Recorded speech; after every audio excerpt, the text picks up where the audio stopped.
bonne littérature. Excusez-vous. En Mais cet homme est 2018, ahurissant. porte-parole du gouvernement. Ce que vous venez de faire, c'est super.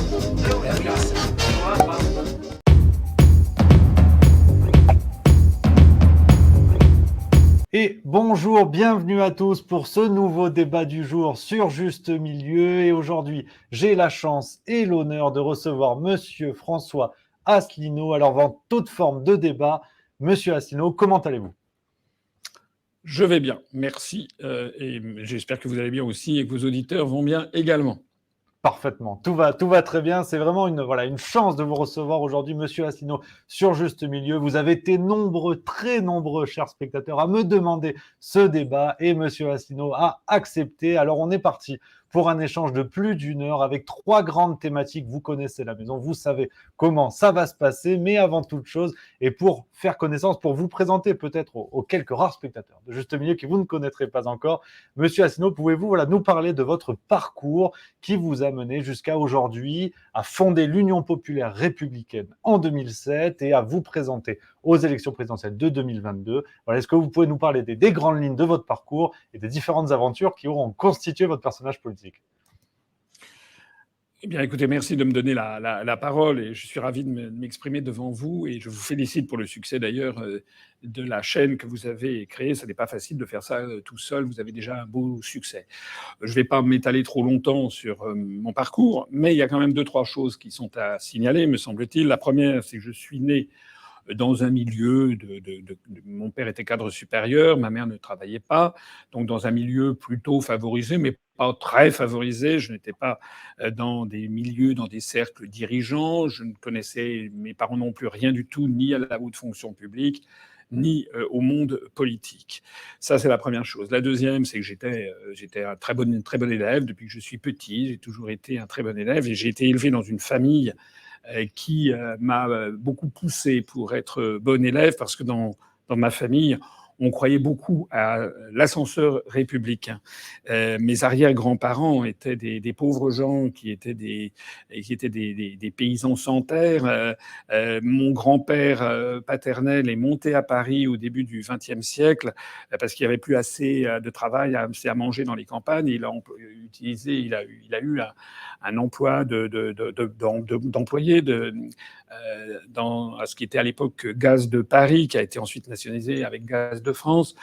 Et donc et mon père était fils unique, il était né en 1927, il travaillait bien et il a été poussé par des instituteurs, puis des professeurs, à faire des études supérieures, ce qui était nouveau pour la famille dont il était issu. Et il a présenté les concours aux grandes écoles scientifiques. Il a raté de quelques points l'école polytechnique. Il a eu l'école centrale de Paris. Et donc j'ai été élevé dans ce milieu où on m'a dit, si tu travailles bien, tu réussiras. C'est vraiment la noblesse de la République, la noblesse de la Troisième République qu'on trouve ici, et qui faisait une société fluide, une société qui n'était pas cloisonnée entre catégories sociales de façon trop marquée. Voilà, c'est les idéaux qui m'ont été inculqués dans ma jeunesse et que j'ai toujours d'ailleurs. Et une des raisons pour lesquelles je fais de la politique, c'est aussi pour ça. On pourra peut-être parler un mot de programme en matière d'éducation nationale, parce que c'est de l'instruction publique, comme on disait sous la Troisième République, parce que nous sommes au cœur de l'un des problèmes de la France.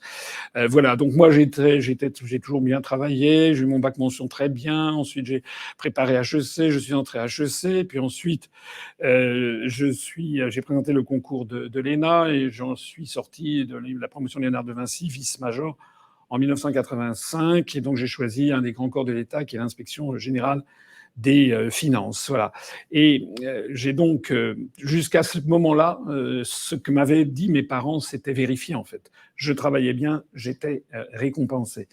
Et puis à partir du moment où je suis entré dans la haute fonction publique, et quand j'ai commencé à gravir les échelons et à me rapprocher du niveau décisionnel, j'ai commencé à comprendre que les choses étaient plus compliquées que ce que l'on m'avait appris dans mon milieu d'origine, qui était assez naïf et innocent, comme d'ailleurs l'écrasante majorité des Français. Voilà, c'est-à-dire qu'il y a des stades à partir duquel ce n'est pas parce que vous travaillez bien, ce n'est pas parce que vous êtes consciencieux que vous êtes récompensé. Après ça, il y a des réseaux d'influence qui agissent. Et puis surtout, ce que j'ai découvert mon grand scandale, en fait, c'est de découvrir que les plans français, j'ai commencé par des directeurs d'administration centrale, puis des secrétaires d'État, puis des ministres. Et puis j'ai accompagné François Mitterrand en Corée, au Kazakhstan. C'était en 1980-94. Et puis j'ai accompagné Jacques Chirac un peu partout, au Japon, en Asie, en Chine, en Malaisie, dans toute l'Amérique latine, etc. J'ai découvert que, en fait, nous étions dirigés par j'allais dire des acteurs, ça serait un mot excessif, mais par des personnes qui n'ont plus le vrai pouvoir, que le véritable pouvoir a été retiré aux représentants du peuple français pour les transférer à des entités supranationales qui sont l'OTAN pour tout ce qui concerne la défense, l'Union européenne pour ce qui concerne presque tout, et la Banque centrale européenne pour ce qui concerne la monnaie, donc les équilibres budgétaires, le taux de change, etc., etc. Et il y a eu en moi quelque chose, un déclic, si vous voulez, qui m'a dit ça n'est pas possible que l'on court aux Français qu'ils décident souverainement de l'avenir de leur propre pays, comme c'était le cas sous Charles de Gaulle dans les années 60. Maintenant, ça n'est plus le cas. Donc je suis entré un petit peu en révolte. Il se trouve que j'ai été dans des cabinets ministériels, donc que c'est à ce moment-là que j'ai accompagné les présidents que je citais. Ensuite, je m'étais rapproché de Charles Pasqua lorsqu'il avait créé avec Philippe de Villiers le RPF pour protester contre le traité d'Amsterdam adopté par la représentation nationale dans le dos des Français qui transférait aux institutions européennes encore des pans entiers de notre souveraineté. Donc Charles Pasqua et Philippe de Villiers avaient lancé un mouvement, donc j'y ai adhéré. Et puis, après avoir été en contact, j'étais devenu le directeur de cabinet de M. Pasqua au conseil départemental des Hauts-de-Seine.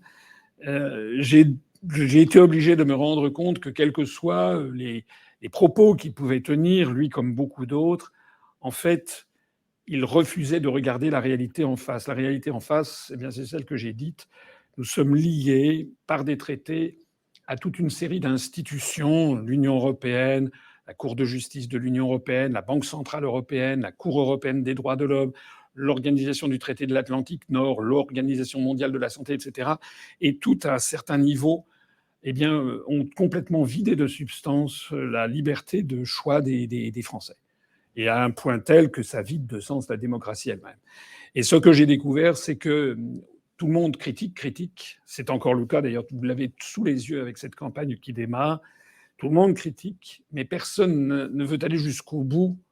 Le bout, c'est de dire il faut sortir de ça. Il faut sortir de l'Union européenne, il faut sortir de l'euro, il faut sortir de la Banque centrale européenne. Alors c'est une lente maturation qui m'a mené à ce stade. Je me permets d'insister peut-être que les gens qui m'écoutent réfléchissent. Les gens qui viennent se présenter devant eux, les candidats à l'élection présidentielle, les Français devraient se demander pourquoi ce monsieur ou pourquoi cette dame fait-il ce qu'il fait. Il y a des candidats pour lesquels c'est une consécration d'être candidat à l'élection présidentielle. Pour moi, ça n'est pas le cas. J'allais dire, c'est presque, c'est pas une vallée de roses. C'est presque c'est une vallée de problèmes, de soucis, d'attaques, de calomnies, de diffamations. J'ai brisé ma carrière administrative. J'aurais pu, compte tenu des diplômes que j'avais, je pourrais être, à mon âge, j'ai 64 ans, je pourrais être en fin de carrière comme président d'une grande banque de France, une grande banque française, pardon, une banque commerciale, et gagner, tenez-vous bien, j'ai souvent cité le cas de Frédéric Oudéa, qui est un camarade de l'inspection générale des finances, et qui gagne, qui est président de la Société Générale, et qui gagne, c'est un secret pour personne, puisqu'il l'a dit dans la presse, et il gagne quelque chose comme 280 000 € par mois. Ben moi, c'est pas ça que j'ai fait. J'ai fait un choix qui, à mon avis, mérite quand même un certain respect. C'est que je n'ai pas fait le choix de l'argent. Voilà, je gagne beaucoup moins que ce que mais beaucoup moins que ce que je pourrais gagner. Deuxièmement, je n'ai pas fait le choix de la carrière facile. J'aurais pu, à tel ou tel moment de ma vie, orienter ma carrière pour briguer un poste de ministre. Je serais ministre depuis bien longtemps. Non, j'ai fait le choix de pouvoir me regarder dans la glace quand je pense à mes ancêtres qui m'ont fait ce que je suis, quand je pense à mes contemporains, à ma famille, mes amis, quand je pense aussi à mes enfants et aux enfants qu'ils auront et aux enfants de leurs enfants. C'est-à-dire qu'il y a chez moi, je crois, une réelle honnêteté et sincérité. Si je fais ce que je fais, ça n'est pas du tout la voie facile que j'ai choisie. C'est sans doute une des voies les plus difficiles qui soient. Donc je pense que ça, les gens devraient s'intéresser. Pourquoi ce monsieur fait-il ça? Voilà. Qu'est-ce qui le pousse à faire cela? Et rien ne m'est plus triste que lorsque je vois des gens qui disent que oui, Asselineau, il a le melon, etc. C'est tellement faux, c'est tellement le contraire. Si j'avais le melon, si j'avais eu un ego démesuré, comme certains le disent, ben j'aurais justement pas fait ça. J'aurais déclaré ma flamme à François Hollande ou à Nicolas Sarkozy, j'aurais été ministre depuis belle lurette. Non, je ne l'ai pas fait. Et maintenant que les gens qui m'écoutent se posent la même question, la même grille d'analyse sur les uns et les autres. Et je terminerai ici ce propos introductif en disant que si j'ai fait ce que je fais, c'est parce que j'ai une analyse de la situation très précise et que je suis extraordinairement inquiet. Et depuis maintenant des années, puisque ça va faire bientôt 15 ans que j'ai créé l'UPR, que j'ai créé un parti avec une charte fondatrice qui est toujours en ligne, qui n'a pas été modifiée d'un iota depuis 15 ans et qui se révèle à chaque fois, chaque mois de plus en plus conforme à ce que l'on observe. C'est ça qui signe une pensée juste, c'est qu'elle résiste au temps. Voilà, le propre de la vérité, c'est qu'elle résiste au temps. Maintenant, comparez les promesses, les analyses, les programmes, et ci et ça, de tous les autres partis politiques, et vous verrez que ça ne tient pas la route. Voilà. Et donc ceux qui font une campagne présidentielle,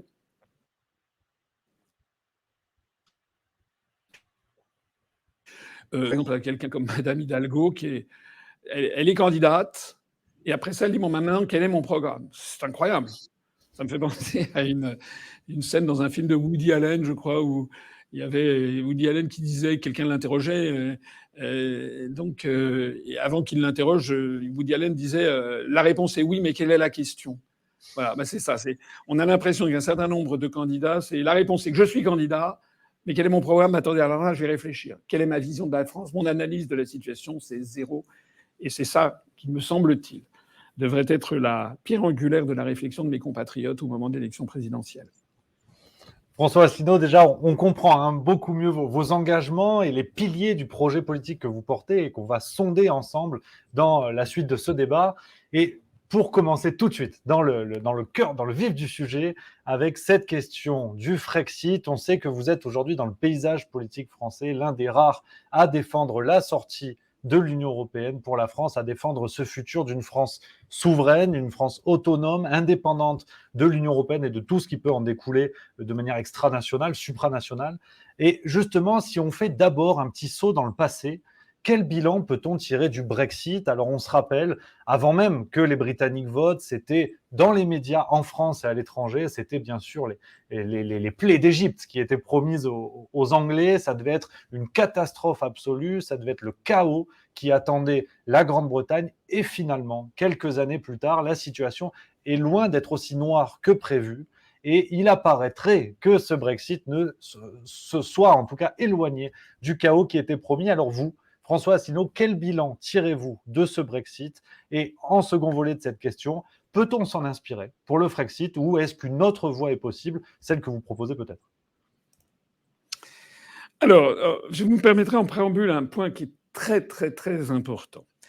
J'ai été candidat à l'élection présidentielle en 2017 et j'ai mis ce sujet-là sur la table. Je ne regrette pas de l'avoir fait, mais ça n'était pas forcément la façon la plus habile pour attirer le maximum d'électeurs, parce que j'avais sous-estimé le matraquage idéologique que les Français subissent depuis 50 ans et qui leur fait penser que l'Union européenne, on ne peut même pas en sortir, que c'est de la folie furieuse. Et les gens ne veulent pas entrer dans le raisonnement. Donc, on fait croire aux Français que sortir de l'Union européenne, ça serait être nostalgique, ringard, fasciste, ultranationaliste, raciste, xénophobe, antisémite, regardant l'avenir dans un rétroviseur, qu'on voudrait s'isoler du monde. Enfin, qu'est-ce que j'ai pas entendu? Qu'on serait partisan de la guerre? Qu'est-ce que je n'ai pas entendu? Alors, cette année, pour ma campagne, je ne vais pas commencer de cette façon. Je commence par un programme très détaillé où je propose toute une série de propositions qui correspondent à ce que souhaitent les Français. Et simplement, ce que je montre, c'est qu'à chaque fois, ce que souhaitent les Français n'est pas possible dans le cadre des traités européens.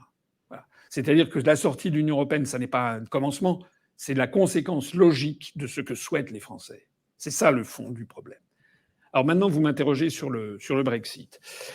Sur le Brexit, il est de bon ton, effectivement, il a été de bon ton de présenter ça comme une apocalypse. Qu'est-ce qu'on n'entendait pas, je vous rappelle, c'était absolument, il allait y avoir une pénurie complète de papier hygiénique, il allait y avoir 100 000, 200 000 cadres supérieurs qui allaient fuir la City londonienne, traverser quasiment la Manche à la nage, accueillir. Il y avait, je crois, c'était Macron qui avait dit qu'il allait mettre le tapis rouge pour les gens qui allaient arriver. Je me rappelle de pages entières dans des journaux du nord de la France, notamment de la région Pas-de-Calais, qui disaient bienvenue à tous ceux qui voulaient venir, etc. Bon, rien de ça ne s'est passé. On avait prévu, prophétiser, pas moi, pas vous, mais on, c'est-à-dire les grands médias, nous avaient assuré que ça allait être l'apocalypse. Bon, aujourd'hui, on en est où? On en est au fait que le Royaume-Uni a eu un taux de chômage au sens du Bureau international du travail, de ce qu'on appelle, nous, les chômeurs de catégorie A, qui est de 4,6%.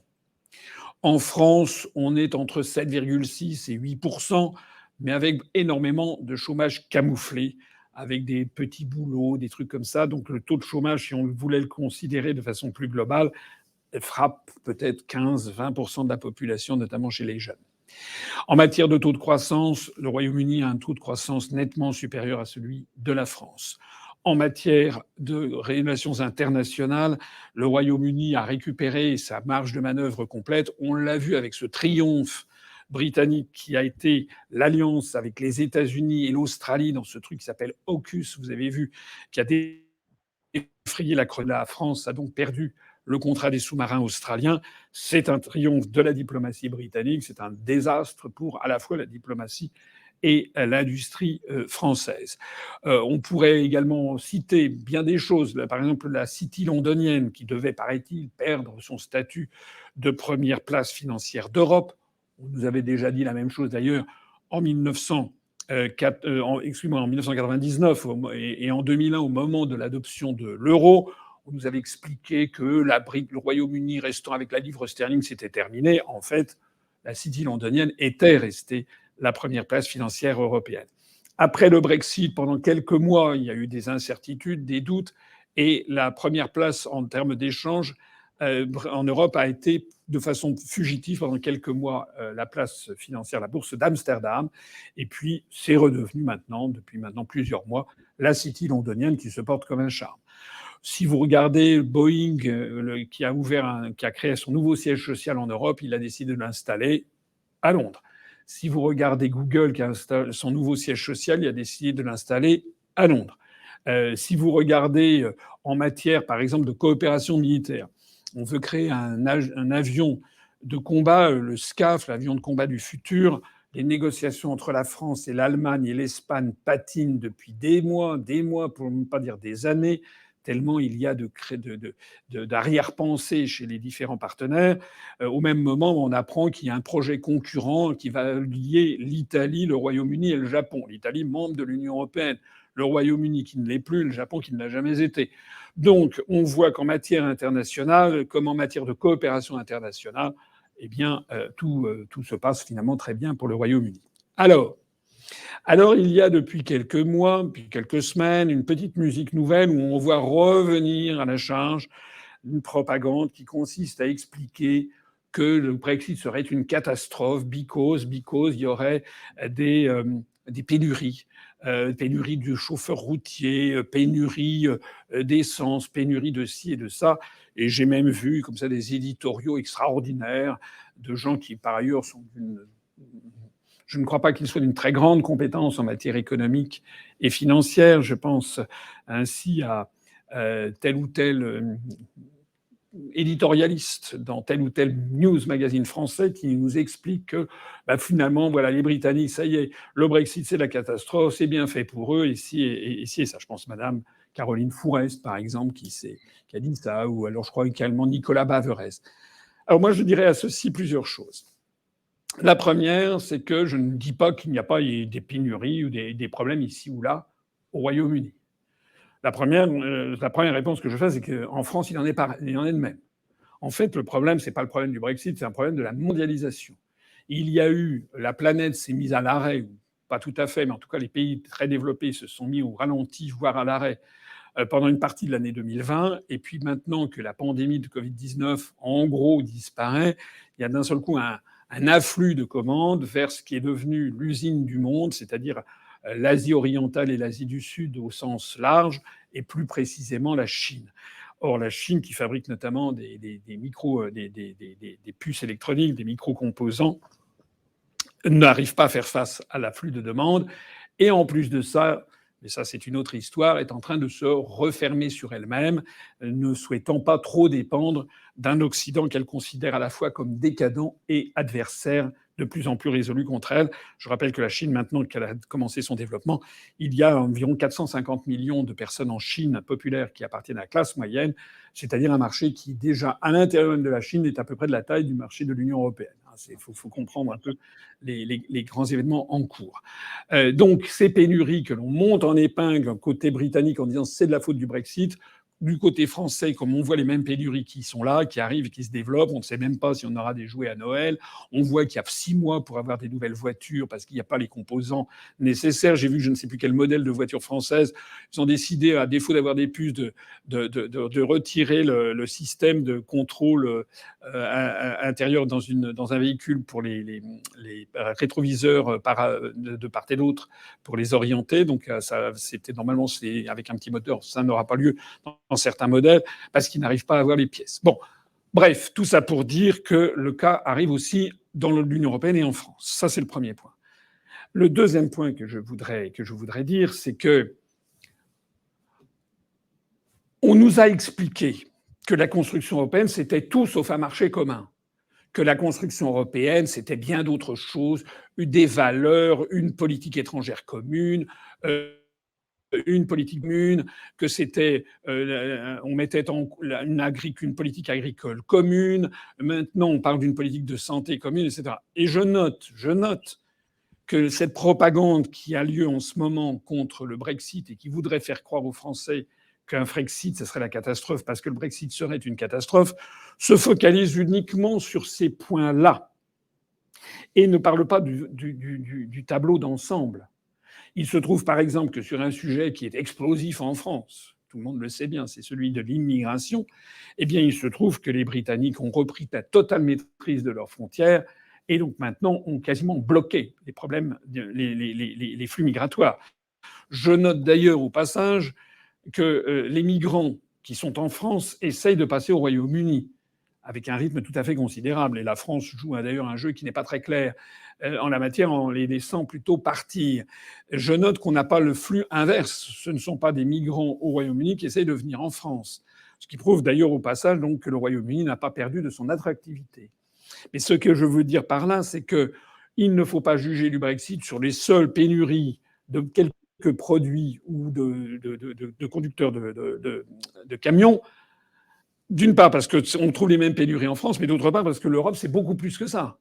L'Europe, ça se veut être un État-continent, et le Brexit, ça se veut quoi? Ça se veut retrouver sa souveraineté et son indépendance.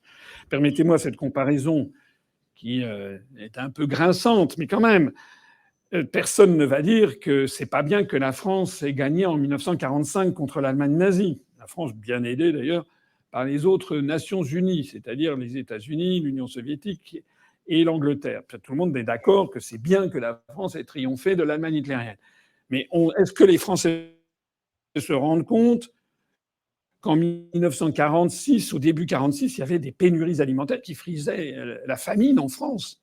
Est-ce que les Français savent qu'en 1946, 1947, 1948, la France était dans un état de misère et qu'il y avait des pénuries énormes? Est-ce que c'est pour autant qu'on va dire que c'était pas bien d'avoir triomphé de l'Allemagne hitlérienne? La réponse est non. Et je terminerai sur ce troisième point. On ne peut pas faire un bilan du Brexit maintenant. Un bilan du Brexit, ça va se faire sur des années. Ça va se faire sur 5 ans, 10 ans, 15 ans, 20 ans. De même qu'on ne pouvait pas faire un bilan de la construction européenne 2 ans après la signature du traité de Rome qui a eu lieu en 57, parce que 2 ans après, en 59, il ne s'était rien passé. Et même encore 10 ans après la construction européenne, il ne s'était pas passé grand-chose. Il s'était simplement passé qu'il y avait une Europe des 6 et que De Gaulle avait essayé d'imposer une Europe des nations, ce qui d'ailleurs est un concept que j'ai toujours un peu de mal à comprendre, parce que si chaque pays reste souverain, qu'est-ce que c'est que l'Europe à ce moment-là? C'est simplement un concert des nations comme il y a avec tout le monde entier. De Gaulle avait quand même essayé d'imposer le plan Fouché, il n'y était pas parvenu. Et la seule chose qui fonctionnait à peu près, d'ailleurs très mal, c'était la politique agricole. De Gaulle avait compris que finalement, puisqu'il était dans cette Europe qu'il n'avait pas choisi, puisque le traité de Rome a été signé le 25 mars 1957 sous le gouvernement de Félix Gaillard sous la 4e République, De Gaulle était encore dans ce que l'on a appelé la traversée du désert.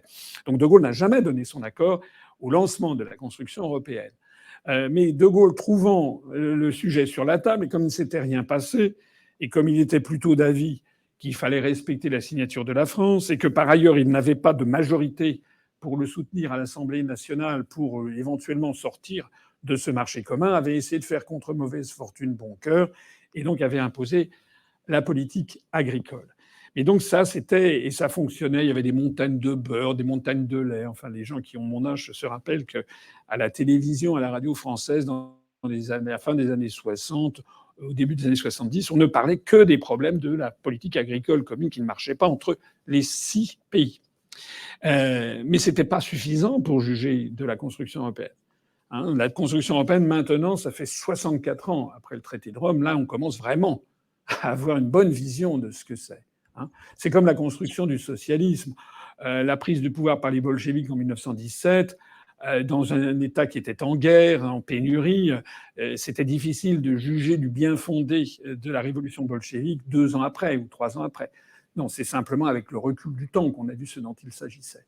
C'est pour ça que je dis que le Brexit, c'est une décision historique du peuple britannique. Ils vont d'ailleurs ouvrir bientôt un musée du Brexit, et je connais l'un des fondateurs de ce musée, pour informer les générations futures de ce qui a été décidé et pourquoi ils le font. Donc il s'agit en fait d'un combat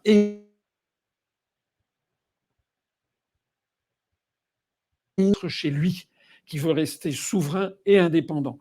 Et les Britanniques sont en train de montrer que ça ne dépend pas de la taille, en fait, d'un État. Ça fait partie de la propagande que l'on nous serine depuis le berceau, c'est que la France n'aurait plus la taille suffisante au regard du monde. Et je répète toujours que si la France n'a plus la taille supérieure, la taille suffisante au regard du monde, alors que nous avons la deuxième langue de travail à l'ONU. Nous sommes la 6e ou 7e économie mondiale, la 4e sans doute puissance militaire mondiale. Nous sommes un pays qui a la deuxième zone économique exclusive la plus importante du monde, avec encore des atouts tout à fait considérables dans un grand nombre de domaines. Si la France, ainsi pourvue, n'est plus à la taille du monde, alors que font les 190 ou 185 pays plus petits que nous à l'Organisation des Nations Unies?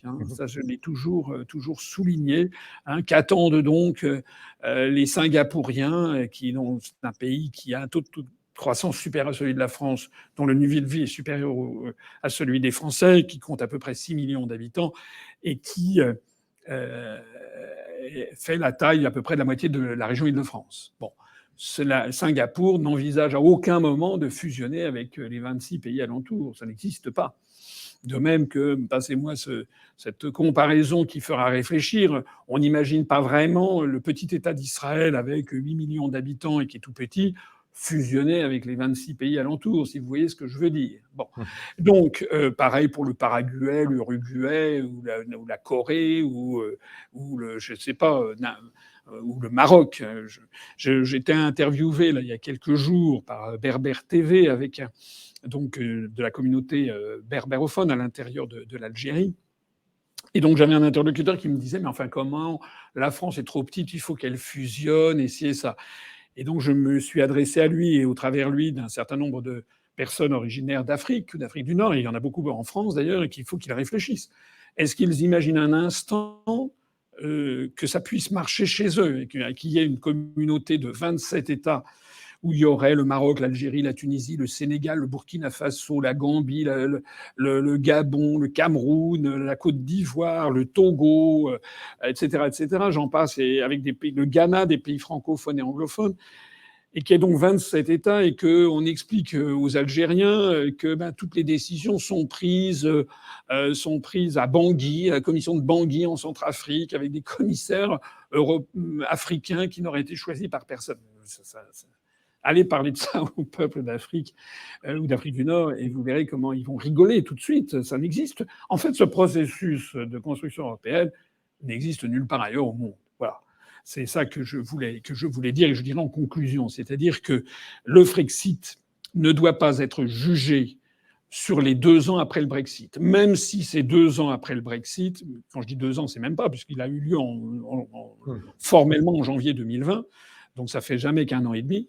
Mais même si ces 1 an et demi sont finalement très positifs, comme je l'ai montré à de nombreux égards, il y a évidemment des problèmes. Mais la France ne va pas donner des leçons quand on a un taux de chômage qui est 2 fois supérieur, un taux de croissance inférieur. Quand on voit que nous allons de désastre diplomatique en désastre diplomatique, on va quand même pas donner des leçons de bonne gestion et des leçons à Boris Johnson et aux partisans du Brexit. Ceci se mesurera sur le temps. Je terminerai simplement ce propos en disant ce que tout le monde sait, c'est qu'il suffit de voir l'actualité. L'actualité, c'est quoi? C'est que les ferments de désagrégation de l'Union européenne sont partout présents. C'est un édifice de plus en plus vermoulu et qui commence à craquer sur ses bases. Quand j'ai créé l'UPR le 25 mars 2007 pour le 50e anniversaire du traité de Rome, et proposant d'en sortir, en vertu notamment d'un article qui a été créé quelques années après dans le traité de Lisbonne, en 2008, donc un an après l'article 50, qui permet de sortir juridiquement et en bonne intelligence avec ses voisins. Lorsque j'ai créé ce parti politique, personne ne pensait que ça pouvait avoir lieu. On me considérait comme un hurluberlu, comme un fou, comme quelque chose qui n'existait pas.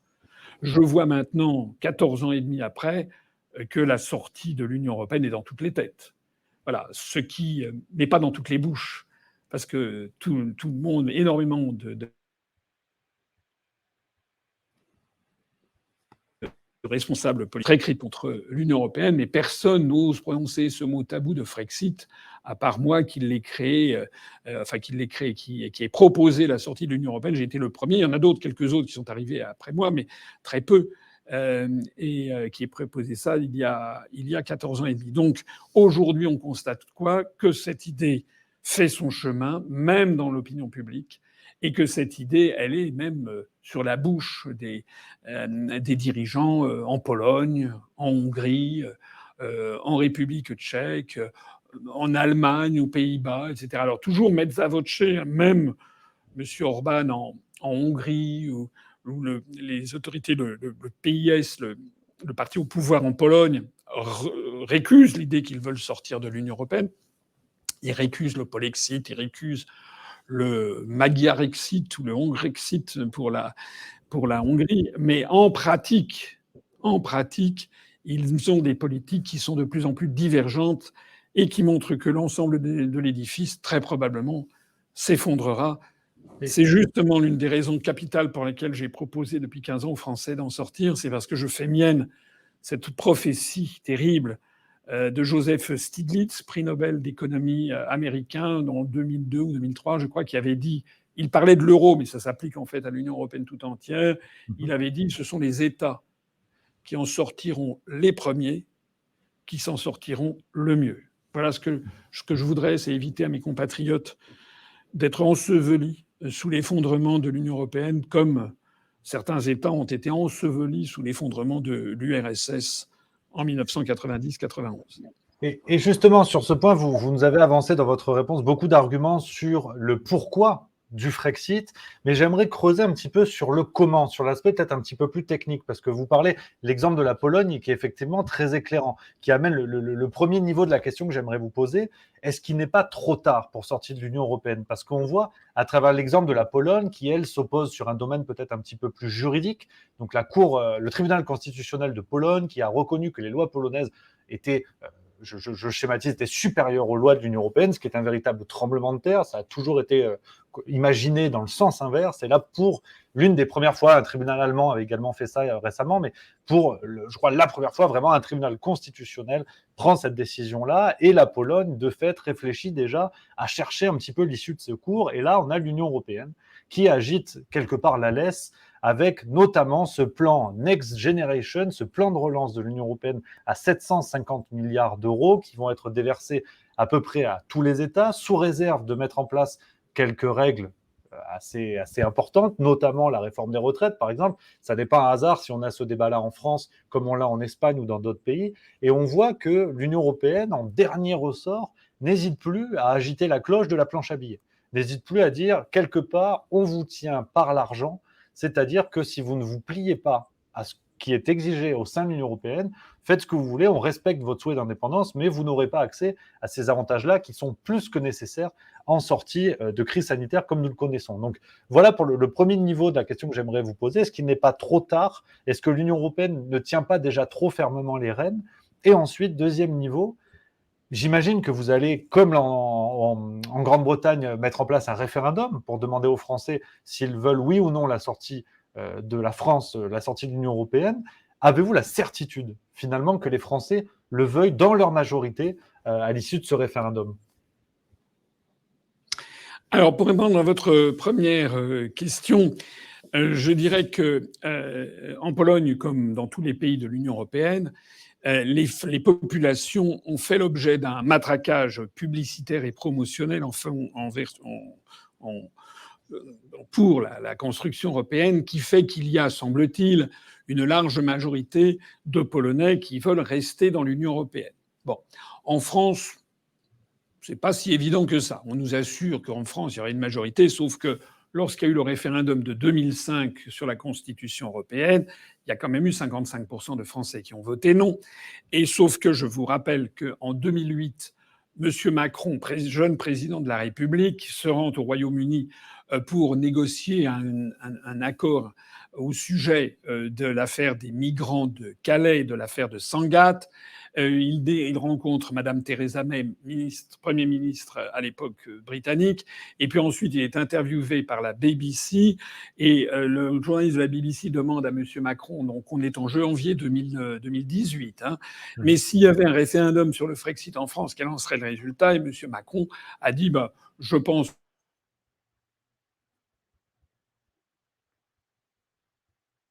très probable, une chape de plomb est tombée.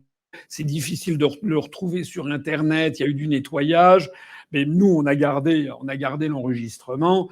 C'est quand même extraordinaire comme aveu. Donc, il n'en demeure pas moins que dans la plupart des pays de l'Union européenne, on peut considérer qu'il y a probablement une majorité plus faible ou plus importante en faveur de l'Union européenne, mais c'est une majorité irréfléchie.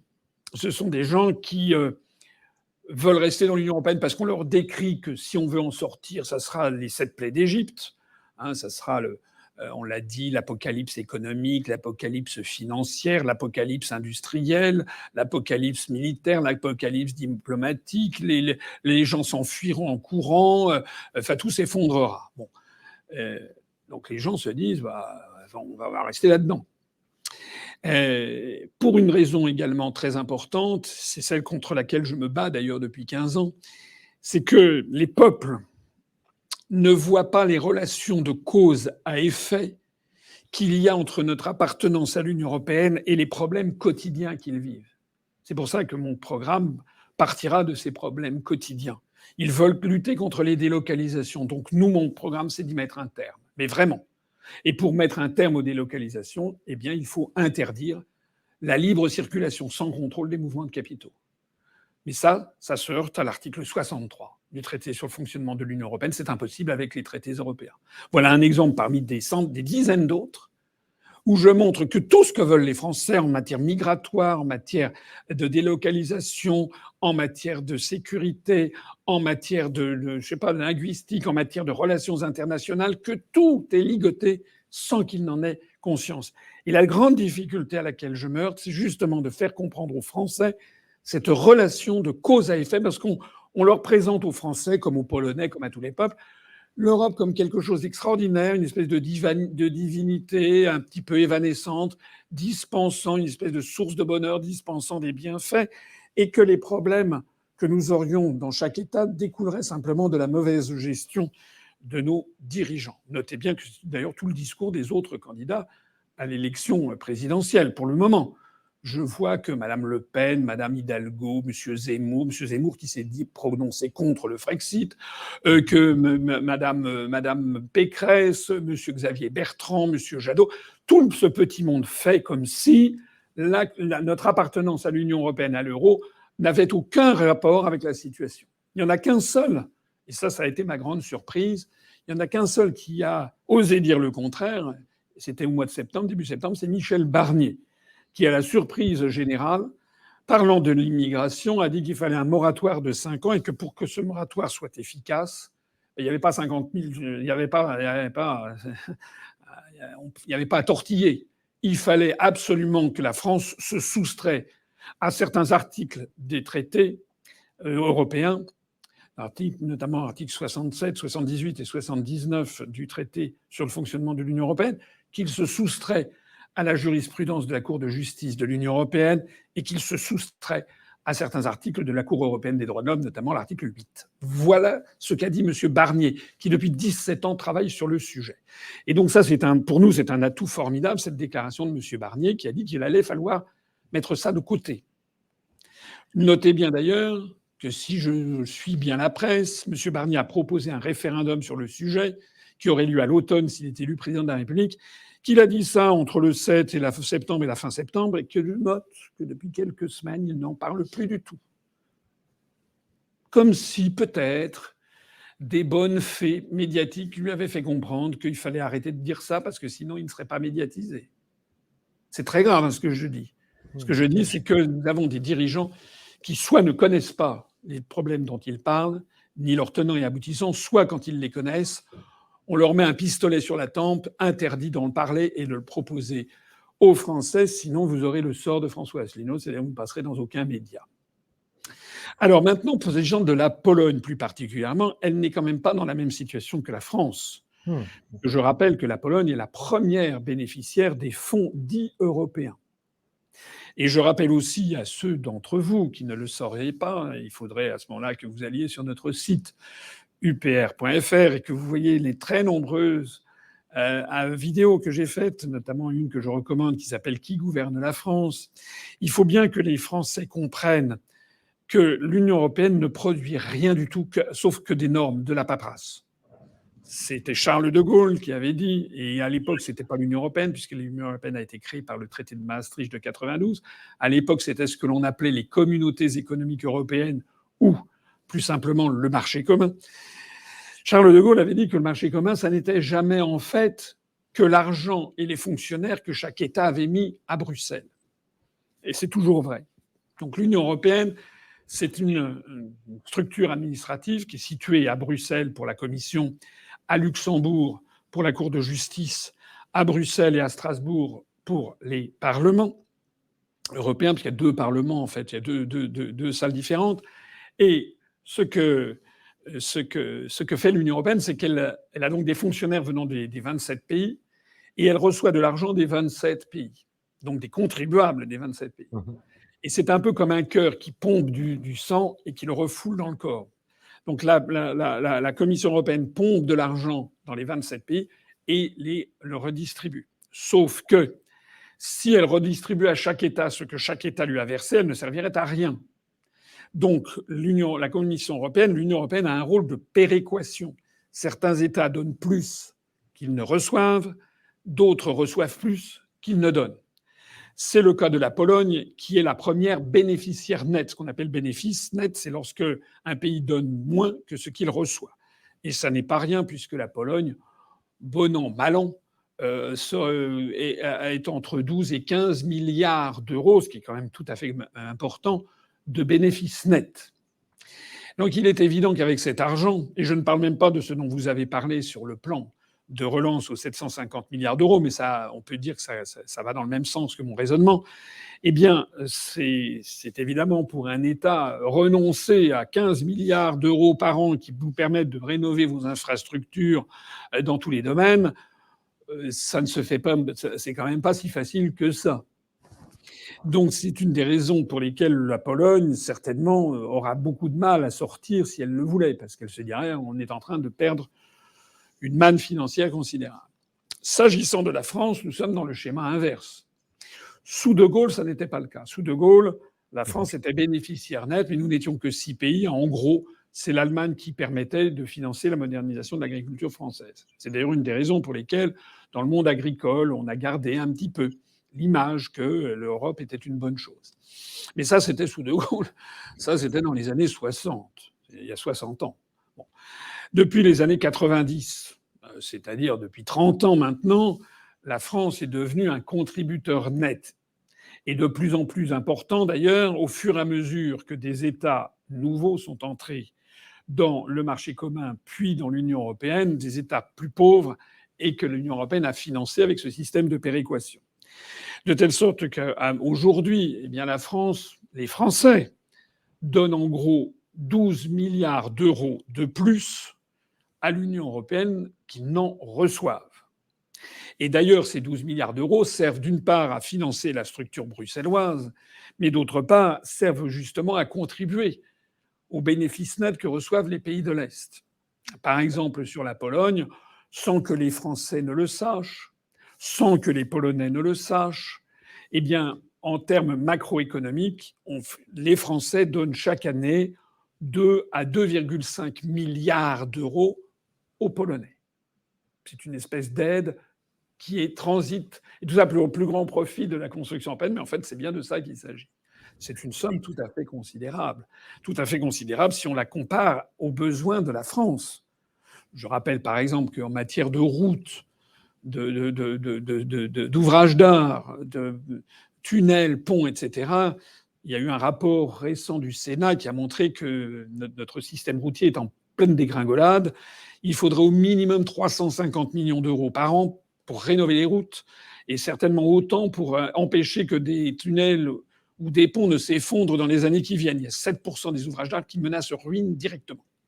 On n'a pas l'argent. Ce que je viens de dire là sur le réseau routier, je pourrais le dire sur les hôpitaux.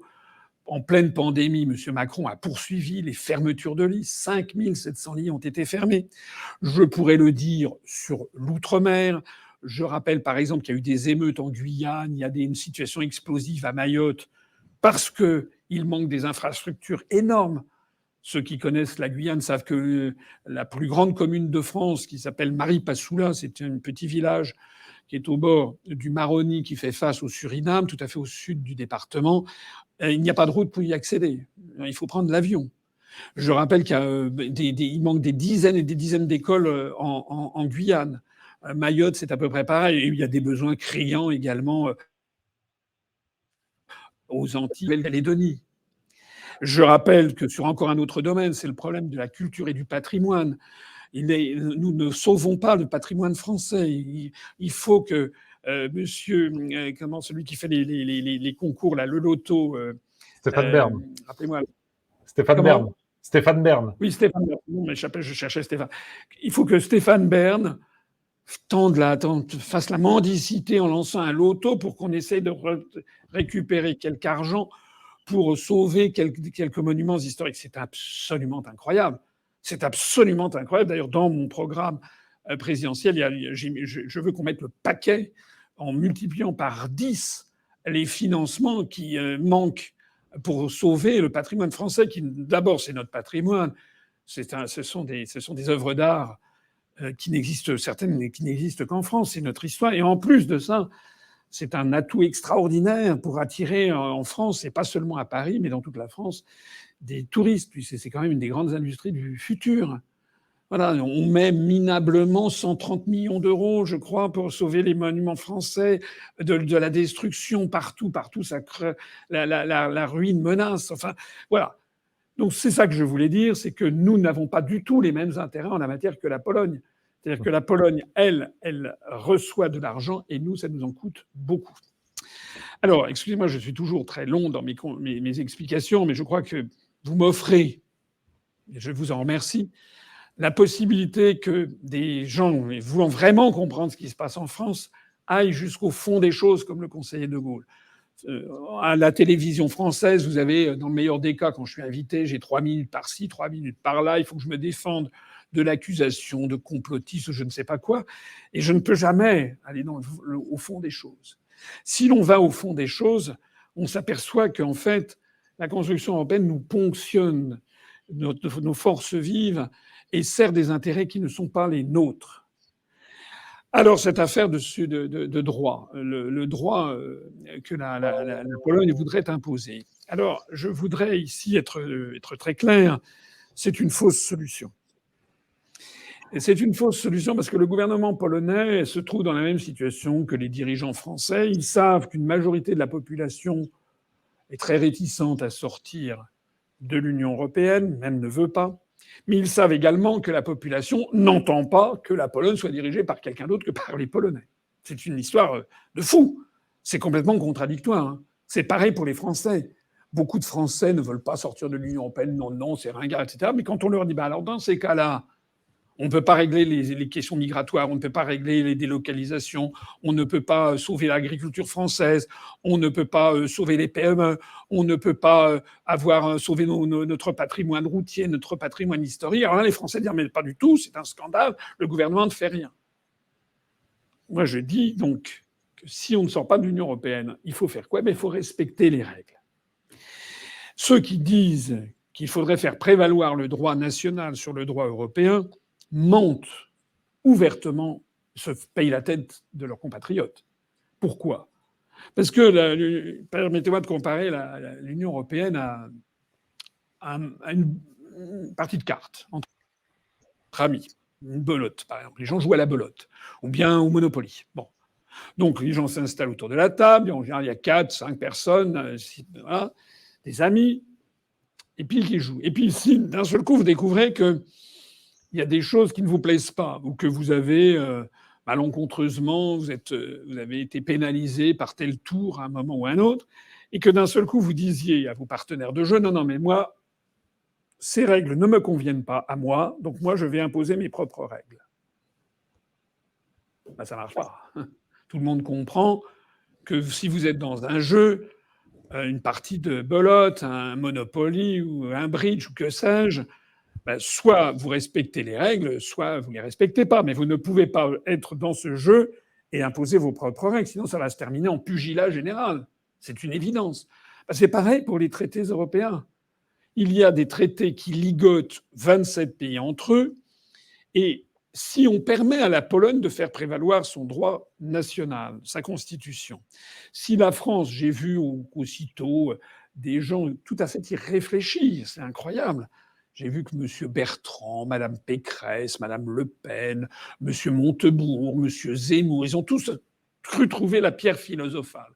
Le truc qui leur permet de dire aux Français « je vais imposer la volonté de la France », tout en leur disant « mais soyez tranquilles, on ne va pas sortir de l'Union européenne, on ne va pas faire le Frexit ». En fait, c'est la quadrature du cercle. C'est contradictoire dans les termes. Vous ne pouvez pas à la fois être dedans et dehors. Donc les gens qui disent aux Français on va imposer le droit national sur le droit communautaire, eh bien, il faut qu'ils sachent que... Enfin, ils mentent aux Français. Pourquoi? Parce que d'abord, alors je ne vais pas ici me livrer à des analyses juridiques que j'ai faites, notamment sur Twitter, ou que certains qui sont intéressés par le sujet pourront trouver sur notre site upr.fr, mais il faut bien que l'on comprenne qu'il y a des règles de droit qui ont été imposées depuis l'arrêt Costa contre Enel de juillet 1964, parce qu'il était à l'époque la Cour de justice des communautés européennes. Il faut que les Français sachent qu'au moment du traité de Maastricht, il y a eu une loi constitutionnelle, celle-là même, contre laquelle, comment s'appelle-t-il, Philippe Séguin avait fait son célèbre discours de juin 1992 pour une exception d'irrecevabilité. Malheureusement, le Congrès, les députés et sénateurs français réunis en Congrès à Versailles avaient voté cette loi constitutionnelle qui a eu pour effet de modifier notre Constitution, de créer un titre 15 dans lequel, avec les articles 88 alinéa 1 jusqu'à 88 alinéa 6, et selon ces nouveaux articles, qui ont été modifiés d'ailleurs ultérieurement, selon ces articles-là, la France participe à l'Union européenne, la France reconnaît dans le cadre du traité de l'Union européenne, du traité sur le fonctionnement de l'Union européenne, et en cas de litige, le gouvernement de la République française doit se tourner vers la Cour de justice de l'Union européenne. C'est écrit dans notre Constitution.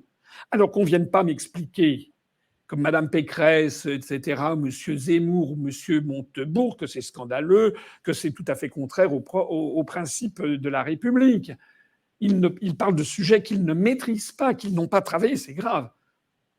Monsieur Zemmour, à la limite, c'est un journaliste, donc on peut considérer que ce n'était pas son affaire qu'il dise des sottises. Mais que Mme Pécresse, M. Bertrand, Mme Le Pen, M. Montebourg disent des choses comme ça prouve que ça fait des années qu'ils sont en politique et qu'ils n'ont jamais réfléchi à la question.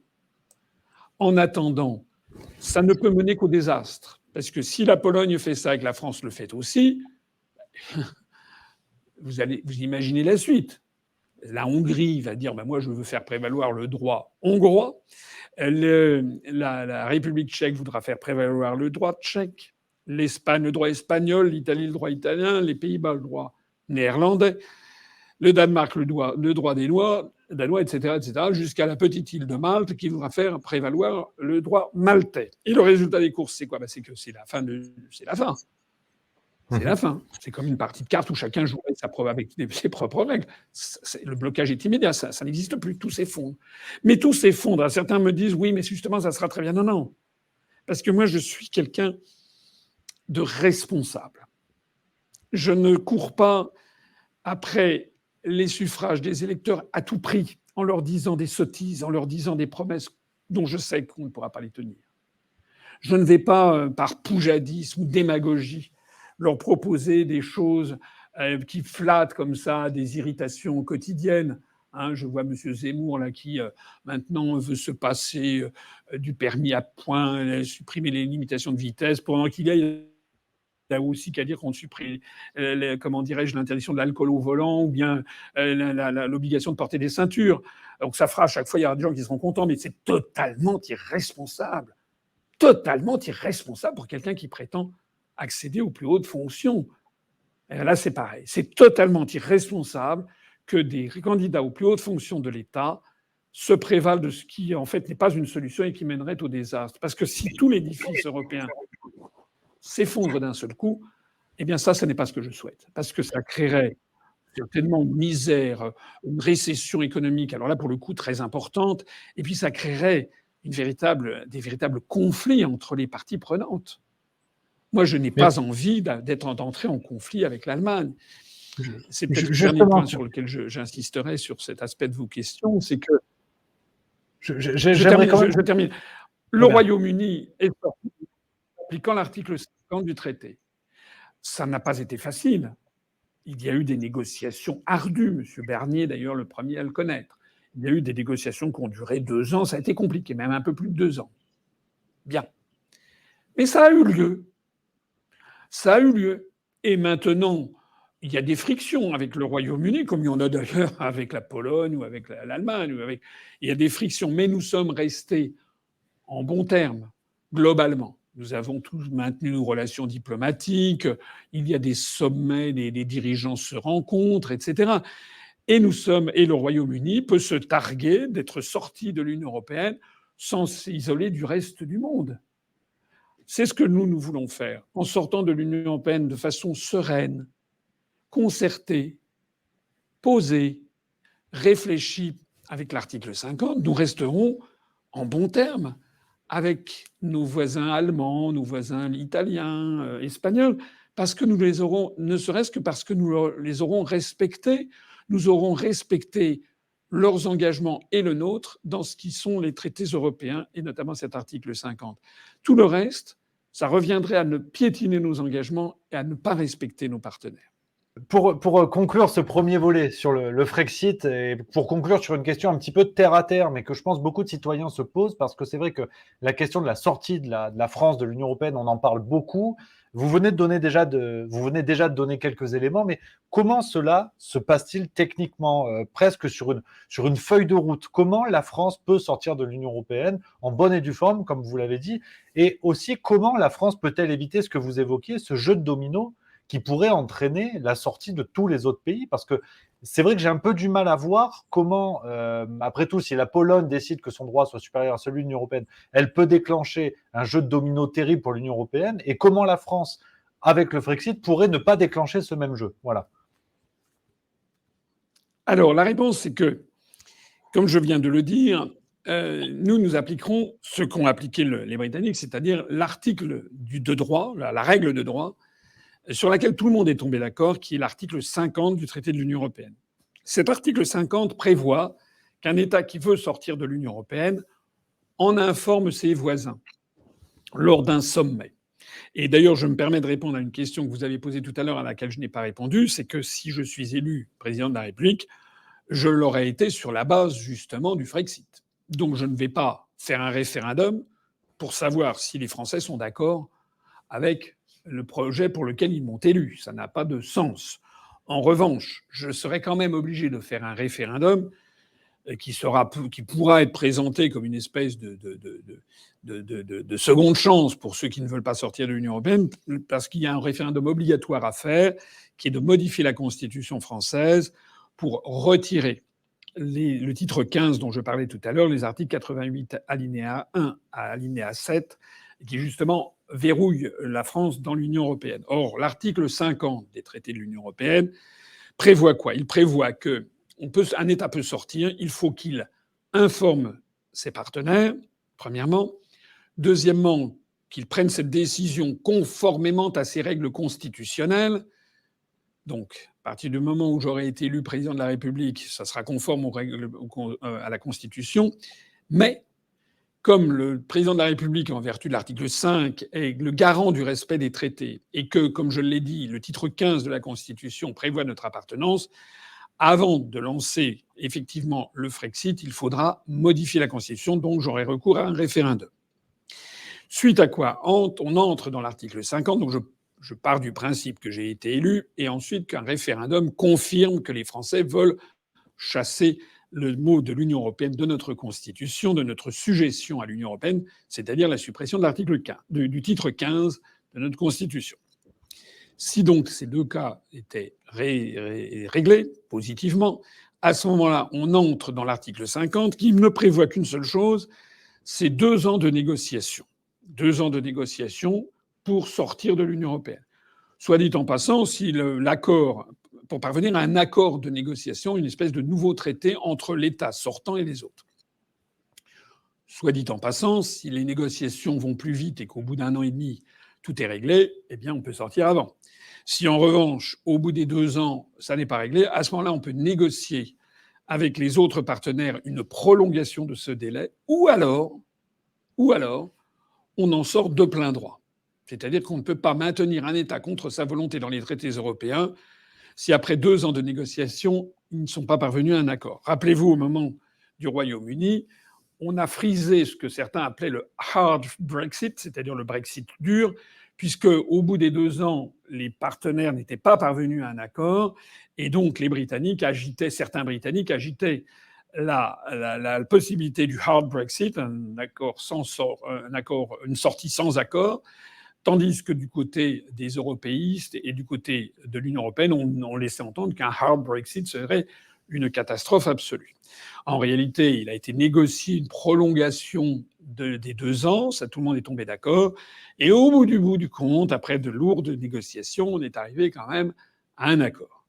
Alors, je renvoie les personnes qui sont intéressées à une conférence que j'ai faite il y a déjà plusieurs années, qu'il faudrait d'ailleurs que je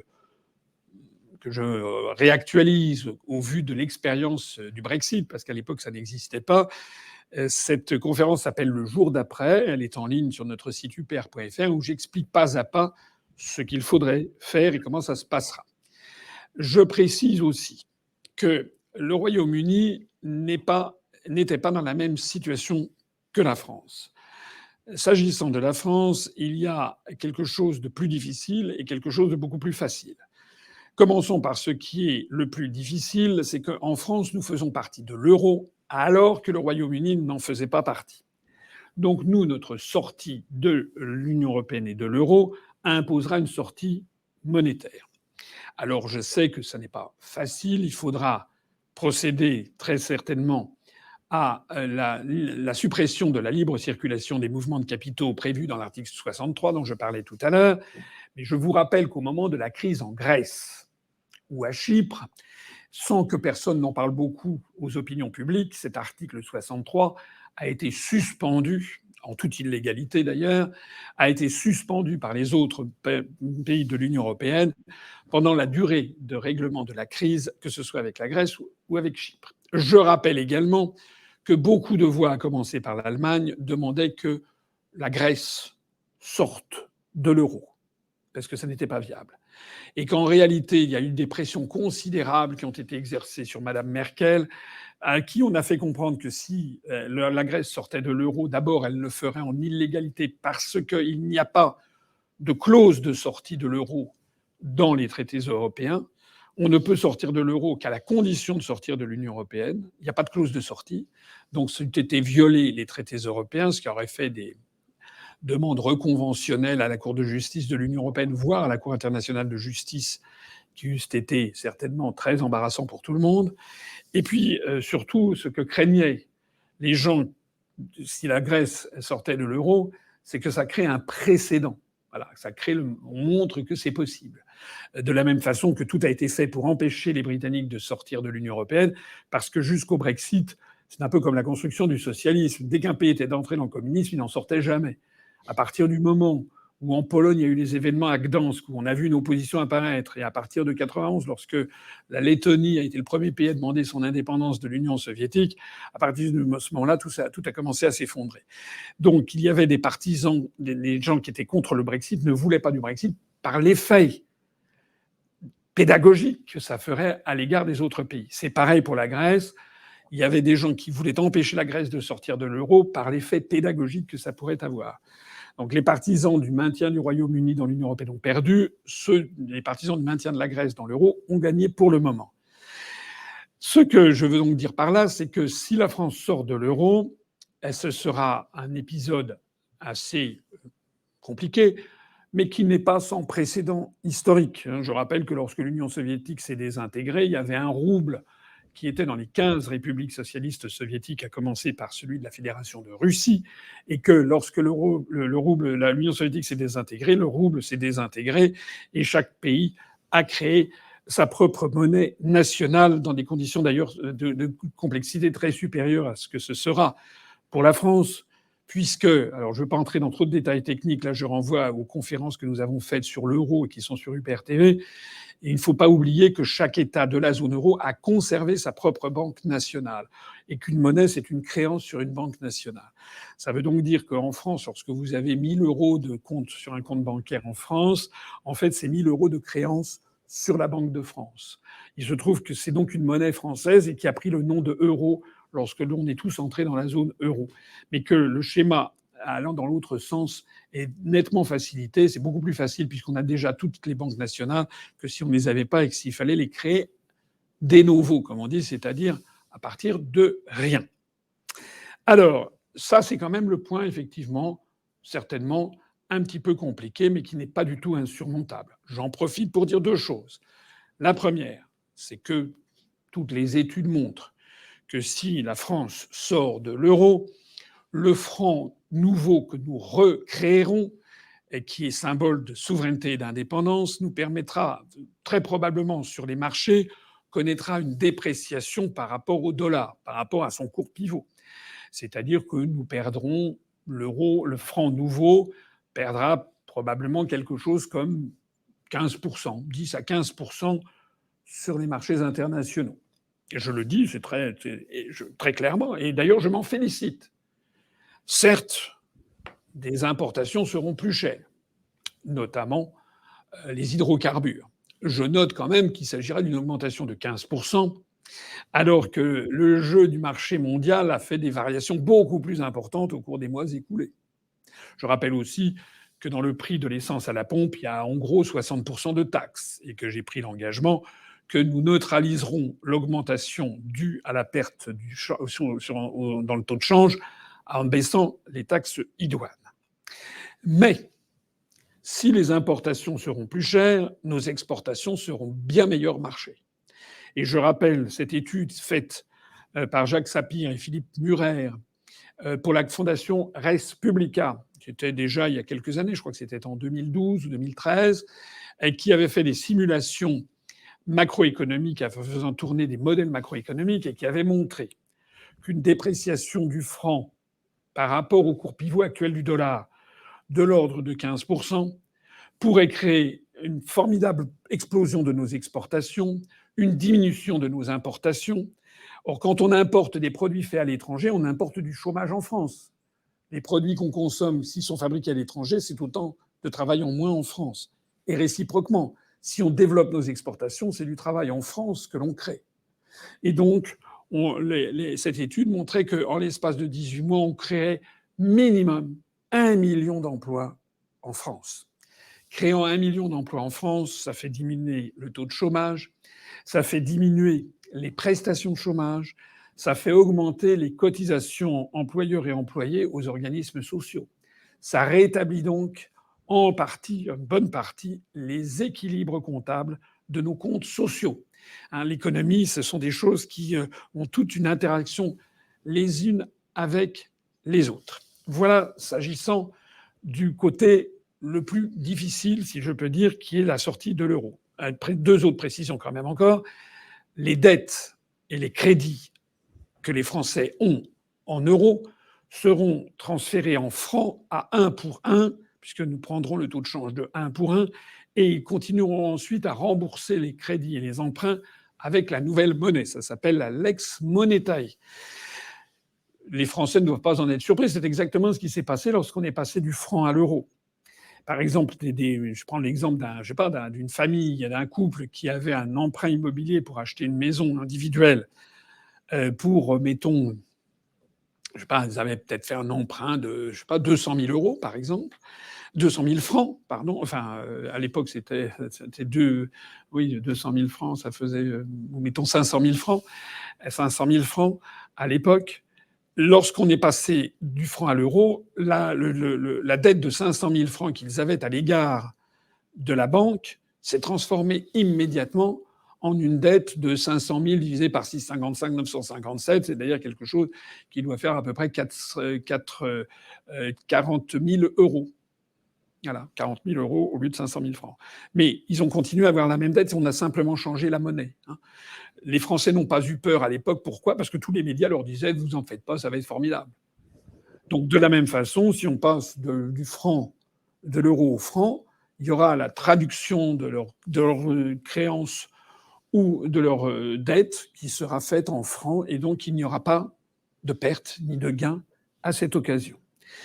Et je sais qu'il y a des personnes qui agitent l'idée que si on a le franc, ça serait une catastrophe. C'est toujours la même chose. Project Fear, disaient les Brexiteurs. On agite devant les Français que les retraités perdraient leur retraite, que ce serait catastrophique, que le franc se déprécie, on devrait rembourser nos dettes en euros, donc on paierait beaucoup cher. Non, non, non, on les remboursera en francs. Parce que les contrats prévoient, d'ailleurs la plupart des contrats d'endettement en France, il y a une petite note en bas de page qui met que c'est remboursable en euros ou dans toute monnaie en cours légal en France à cette période. Donc soyons bien précis. Ce que je voudrais dire, c'est que nous sommes tellement confiants dans le fait que les retraités n'ont rien à perdre que dans mon programme, j'ai prévu que les retraités, les pensions de retraite seront garanties par l'État à leur niveau et donc indexées sur l'évolution du coût de la vie, l'évolution des prix de l'INSEE avant et après la recréation du franc. Donc les retraités n'ont pas de souci à se faire par rapport à leurs épargnes. La seule chose qui soit véritablement, qui soit vraie, c'est que effectivement, les importations coûteront plus cher, les exportations coûteront moins cher. Ça veut donc dire, par exemple, que si vous avez une maison de campagne en France, eh bien que pour des étrangers, elle vaudra moins cher, puisque le franc aura perdu 15%, donc ils seront davantage tentés de l'acheter. Mais on pourra d'ailleurs y porter bon ordre, notamment dans les grandes villes, parce que les achats par des très grandes fortunes mondiales ont fait exploser le prix des appartements, par exemple, dans des grandes villes comme Paris, et c'est devenu inabordable pour les Français. Donc on agira au fur et à mesure. Mais s'agissant du marché franco-français, eh bien, il ne se passera rien de très particulier. Je voudrais dire ici, d'ailleurs, je suis long, mais ce sont des sujets extraordinairement importants, et ce qui est absolument scandaleux, c'est que ça ne soit jamais, jamais abordé dans les grands médias. Je voudrais rappeler ici aux personnes qui ont mon âge, ou qui sont plus âgés, ou alors les gens qui connaissent bien l'histoire économique et monétaire française au XXe siècle. Je rappelle qu'en 1969, la France a été contrainte à faire une dévaluation du franc de 11,1%. C'était le choc comment dirais-je, de l'augmentation du SMIC qui avait été décidée avec les événements de mai 68. Il y avait une augmentation très importante de plus de 20% ce qui était le SMIG à l'époque, salaire minimum interprofessionnel garanti. Et donc, ça avait plombé les comptes des entreprises qui avaient donc dû intégrer dans le coût des produits l'augmentation des salaires, pas seulement pour les ouvriers, mais de proche en proche, toute la grille salariale avait monté. Et donc, la France avait connu une chute de ses exportations parce que les produits étaient devenus trop chers. Et donc, en 1969, après le départ de Charles de Gaulle, en août 69, le gouvernement de Jacques Chaban-Delmas, sous la présidence de Georges Pompidou, a procédé à une dépréciation de 11,1% du franc. C'était à l'époque le système des taux de change fixes. Maintenant, ça ne se passerait pas comme ça, puisqu'on est en taux de change variable. Cette dépréciation a eu des effets extraordinairement positifs, puisque dans les mois et les années qui ont suivi, les exportations françaises sont devenues bon marché pour le reste du monde. On a donc assisté à un extraordinaire développement de nos exportations, donc à la création d'emplois, à une résorption totale de notre déficit commercial, et donc à des rentrées, notamment pour les comptes sociaux, très importantes. Et nous avons eu des taux de croissance en 70, 71, 72, 73 jusqu'au mois d'octobre, qui ont été de l'ordre de 4 à 5,5, 5,6%. À l'époque, on parlait de la France comme un nouveau Japon. C'était une relance de type keynésien. Voilà, j'entre pas trop dans les détails, parce que c'était un petit peu trop technique peut-être pour certains auditeurs, mais il faut bien comprendre que c'est loin d'être une catastrophe si on déprécie une monnaie. D'ailleurs, c'est ce qui s'est passé avec le Brexit. Les Britanniques n'étaient pas dans l'euro. Ils avaient conservé la livre sterling. Brexit de façon très habile, astucieuse, comme le sont les Britanniques. Ils ont profité du Brexit pour que la Bank of England, la banque centrale anglaise, ait décidé de moins intervenir sur les marchés financiers, de jouer sur les taux d'intérêt et de laisser la livre sterling se déprécier de l'ordre de une dizaine de pourcents par rapport à l'euro. Le résultat, je l'ai dit tout à l'heure, 4,6% de taux de chômage, on a 80% de moins qu'en France, et une croissance qui est tout à fait positive au Royaume-Uni. Voilà, ça c'est l'aspect le plus difficile. Maintenant, il y a l'autre aspect qui est beaucoup plus facile qu'au Royaume-Uni, c'est que la France n'a pas le caillou dans la chaussure que représente le problème nord-irlandais. Le gros problème du Brexit, ça a été et c'est toujours le problème de l'Ulster, de l'Irlande du Nord.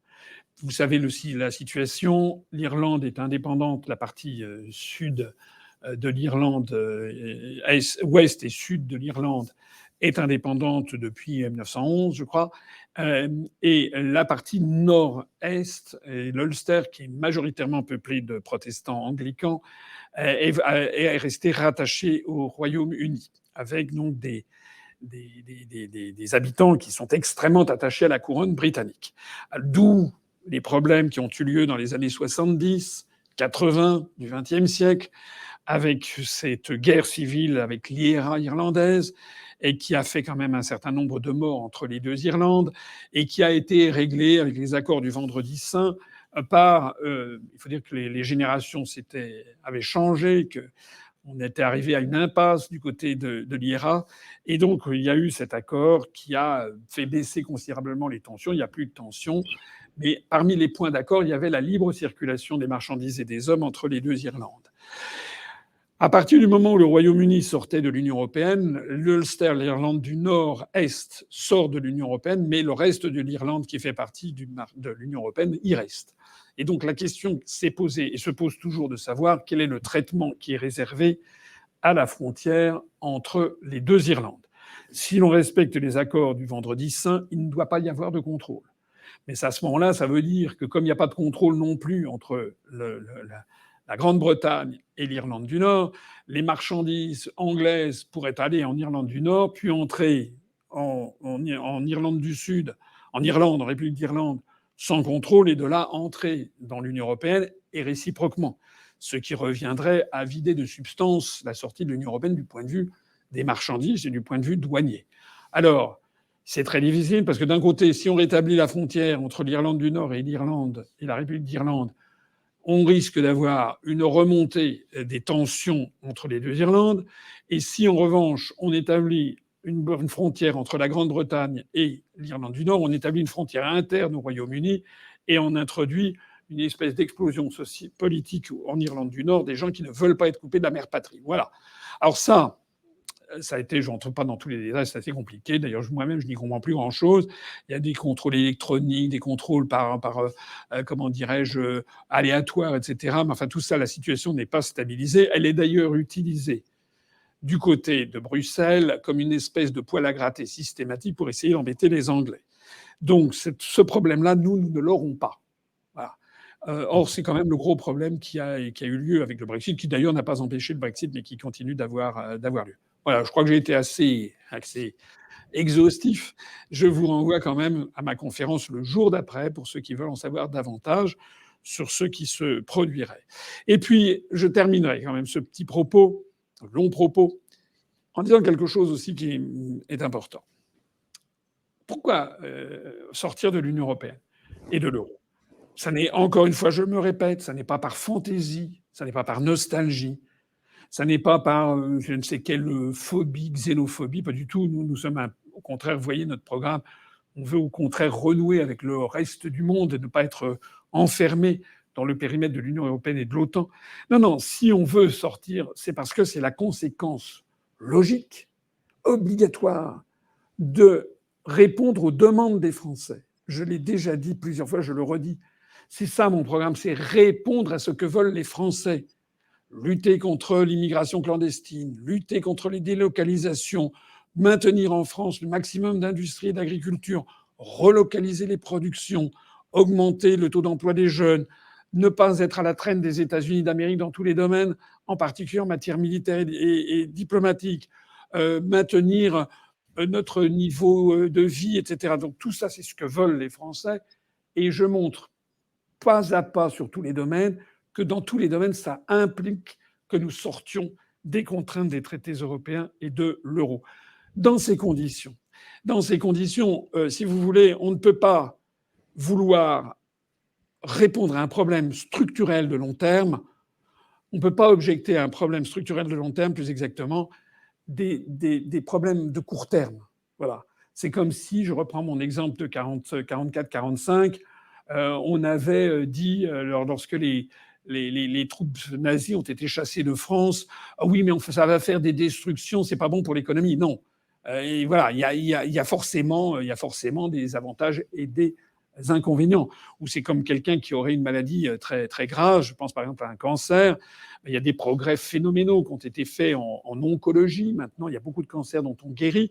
Mais les personnes qui souffrent d'un cancer et qui guérissent doivent subir des traitements qui ne sont pas toujours très agréables. Hein. Des rayons, de la chimiothérapie, c'est pas forcément très agréable. Mais c'est nécessaire pour se sauver. Voilà. Donc c'est de la même façon. Sans doute qu'on aura ici ou là des problèmes. Mais c'est nécessaire pour sauver la France et restituer, redonner à la France qu'elle a toujours été. Sinon, ça serait très facile. Hein. Je pourrais faire comme les autres. Hein. Je pourrais, comme les autres, dire non, l'Europe c'est formidable, moi je veux une autre Europe, on va faire une Europe à la française, vous en faites pas, je vais désobéir au traité, ça c'est ce que dit Mélenchon, on va désobéir au traité, on va imposer la volonté de la France. D'abord, ça, c'est du nationalisme. Parce que moi, si je veux que la France sorte de l'Union européenne, c'est parce que je ne veux pas que les autres, collectivement, m'imposent quelque chose qui est contraire à ce que veulent les Français. Mais moi, je n'ai pas envie d'imposer aux Estoniens un service public à la française s'ils n'en veulent pas. Alors, chacun doit être maître chez soi. Donc, je le répète, nous sommes pour la souveraineté et l'indépendance des Français, c'est-à-dire qu'en fait, ils décident de leur avenir collectif. Voilà, c'est tout. Je m'arrête ici. On comprend bien qu'on ne peut pas m'objecter des problèmes qui dureraient 6 mois, 1 an et demi, alors que là, il s'agit de résoudre des problèmes sur très long terme. Je parlais tout à l'heure des partisans les gens qui sont en train de créer un musée du Brexit qui va sans doute ouvrir à Boston, au Royaume-Uni, qui est une ville où il y a eu 76% favorables au Brexit, au référendum de 2016. Les concepteurs de ce musée ont expliqué que c'était un musée qui était fait pour durer au moins 100 ans, pour expliquer aux générations futures comment le Royaume-Uni s'était libéré de cette nouvelle prison des peuples qu'est l'Union européenne.